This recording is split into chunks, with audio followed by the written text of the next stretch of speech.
Students, आज हम लोग पढ़ेंगे फंक्शन ऑफ कैपिटल।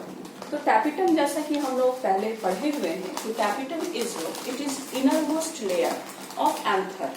ठीक है, एंथर वॉल जो हम लोग पढ़ रहे थे उसमें एपिडर्मिस था, एंडोथेलियम था, मिडल लेयर था and the innermost layer which is closely, वो किसके नजदीक था? वो आपके स्पोरोजिनस जो टिश्यू थे उसके नजदीक था।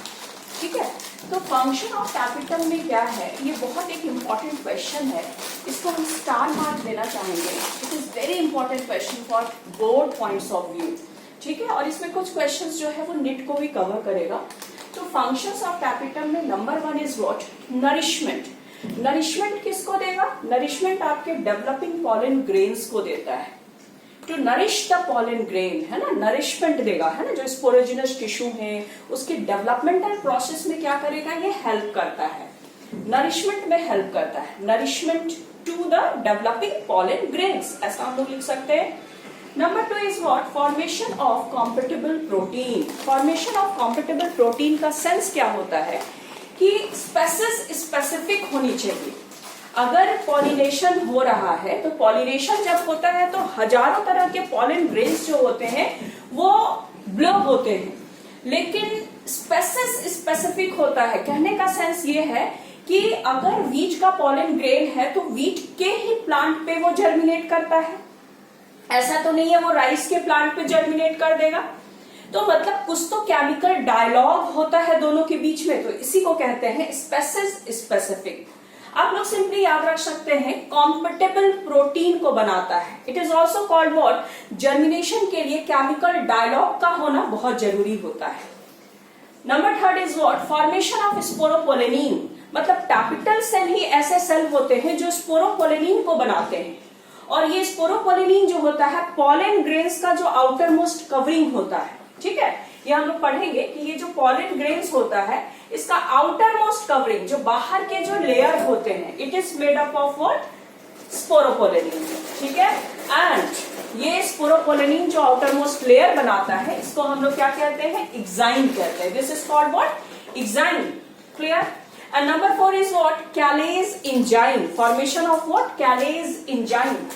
कहने का सेंस क्या है? कैलेज एंजाइम का बहुत इंपॉर्टेंट रोल होता है, क्योंकि इसको थोड़ा समझने के लिए हम लोग यहाँ फोकस करते हैं कि अगर हम एक यहाँ पे माइक्रोस्पोर मदर सेल को लेते हैं, अगर हम इसको कंसिडर कर रहे हैं, और ये माइक्रोस्पोर मदर सेल जब डिवाइड करता है, मियोसिस, यहाँ रिडक्शन डिवीजन होते हैं, तो आप लोग को पता है कि कितने स्पोर बनेंगे?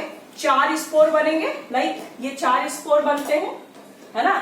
और ये चारों स्पोर जब बनता है, ये चारों तो अटैच्ड होता है, एक दूसरे के साथ सटा हुआ होता है। ठीक है, तो हर एक को सेपरेट तो होना जरूरी है। एक साथ अगर चिपका रहेगा तो इंडिविजुअल पॉलन ग्रेन्स कैसे जर्मिनेट कर सकेगा? इसलिए इसके सेल वॉल जो होते हैं, जो कैलोज है ना, कैलोज का बना होता है, इसको डिग्रेड किया जाता है, इसके सेल वॉल को डिग्रेड किया जाता है और एक इंडिविजुअल पॉलन ग्रेन्स को रिलीज किया जाता है। तो कैलेज एंजाइम, है ना, formation of what? Capital cell का एक और फंक्शन क्या हो गया कि formation of callase enzyme, degradation of callose wall. यहाँ पे जो कैलोज वॉल होता है, स्पोर के चारों तरफ जो कैलोज वॉल है जो अटैच करके रखे हुए हैं, उसको डिग्रेड करेंगे। जो पॉलन टेट्राड के चारों तरफ उसको डिग्रेड करेंगे और पॉलन ग्रेन्स को सेपरेट करने में हेल्प करता है। Number 4 and number 5 is what? Formation of indole acetic acid and it's a plant growth hormone. ये क्या हो गया आप लोग का? प्लांट ग्रोथ हार्मोन है। तो हम लोग यहाँ फंक्शन जो पढ़े, आपके बुक में 1 या 2 फंक्शन मेंशन किया हुआ है, like nourishment and sporopollenin, but आपको ये 5 फंक्शन बिल्कुल याद होने चाहिए। Nourishment to the developing pollen grain, formation of compatible protein, sporopollenin बनाता है, कैलेज एंजाइम का फॉर्मेशन करता है, and formation of what? Indole acetic acid. ये बात अगर आप लोग को समझ में आ गई है तो हम लोग इस फिगर पे आते हैं जो आपके बुक का ही फिगर है, फिगर नंबर 2.3a। ठीक है, यहाँ पे हम लोग देख रहे हैं कि ये एंथर वॉल को बताया गया है, और ये हमारा जो एंथर है ये हमारा कैसा है? डाइथिकस है, जहां पे 2 थीका प्रेजेंट होते हैं, 2 लोब प्रेजेंट होते हैं, और both lobes are connected with the help of mass of tissue which is called what? connective, जिसको हम क्या कह रहे हैं? connective.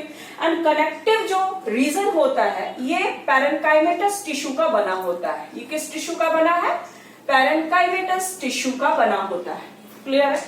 तो ये फिगर ऑलरेडी हम लोग पूरा डिस्कस किए हुए, लेकिन आपके बुक का फिगर है इसलिए मैं यहाँ फिर से बताती हूँ कि यहाँ मेंशन किया है. Number 1 is epidermis, number 2 is endothelium, number 3 is middle layer, number 4 is tapetum. और टैपिटम आप लोग देखो, दिस टैपिटम जो है एकदम क्लोज एसोसिएटेड किसके साथ है? स्पोरोजिनस टिश्यू के.